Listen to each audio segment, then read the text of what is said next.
Hey guys, I'm Anna, and today I'm going to show you how to fix Wired Magazine mobile app not working. So first of all, you need to make sure you're running the latest version of the app. Open up App Store on your device, and then tap on this search icon in the bottom right corner. Then search for the Wired Magazine app. And if you see this update button right next to the app name, simply tap on it to make sure you're running the latest version of the app. But if you still encounter this issue, then you need to clear App Cache. Go to your device settings and then scroll all the way down to General and tap on it. Then tap on iPhone Storage. From here, search for the Wired Magazine app and then tap on it.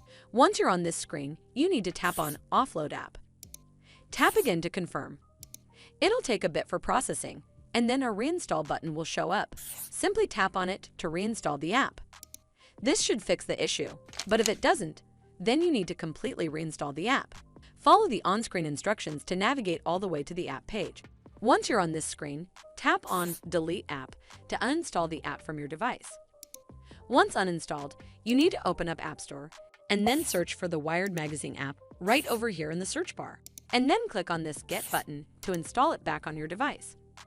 Hopefully this will fix the issue, and if it did, then make sure you give this video a super thanks by clicking on this heart icon to help support the channel, and don't forget to hit that subscribe button. We'll see you in the next one.